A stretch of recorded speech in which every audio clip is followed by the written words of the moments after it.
सावित्री और सत्यवान की कथा। प्राचीन काल में मध्य देश के राजा अश्वपति और उनकी पत्नी मालिनी रहते थे।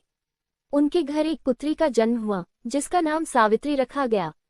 सावित्री अत्यंत सुंदर, बुद्धिमान और धैर्यवान थी। उसकी गुणों के कारण कई राजकुमार उससे विवाह करना चाहते थे, लेकिन सावित्री ने स्वयं अपने जीवन साथी को चुनने का निर्णय लिया और स्वयंवर आयोजित किया। सावित्री ने स्वयंवर में सत्यवान नाम के राजकुमार का चयन किया। सत्यवान शाल देश के राजा द्युमत्सेन का पुत्र था, जिसे उसके राज्य से निष्कासित कर दिया गया था। सत्यवान अपने अंधे पिता की सेवा करता था और उसकी कर्तव्यनिष्ठा से सावित्री प्रभावित हुई थी।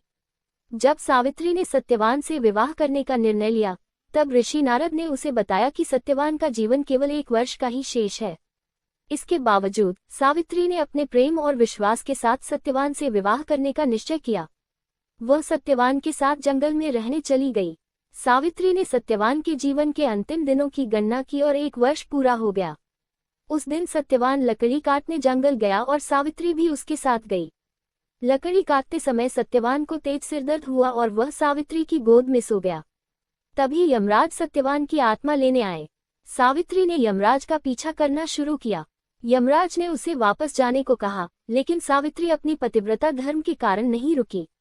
उसकी भक्ति से प्रभावित होकर यमराज ने उसे 3 वरदान देने का निर्णय लिया। सावित्री ने पहले वरदान में अपने ससुर के अंधत्व का नाश और उनका राज्य वापस पाने की मांग की। दूसरे वरदान में उसने अपने ससुर के वंश को संतान का आशीर्वाद मांगा। तीसरे वरदान में सावित्री ने सत्यवान के साथ दीर्घायु जीवन की मांग की। यमराज ने सावित्री की निष्ठा और धैर्य देखकर उसे सत्यवान का जीवन वापस दे दिया और उन्हें दीर्घायु का वरदान दिया।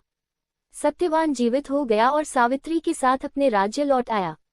सावित्री की निष्ठा के कारण सत्यवान को दीर्घायु मिली और उनका जीवन सुखमय हो गया।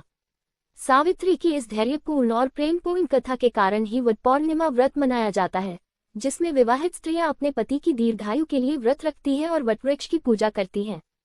सावित्री जैसी पतिव्रता स्त्रियों की निष्ठा के कारण ही आज भी इस व्रत का महत्व बना हुआ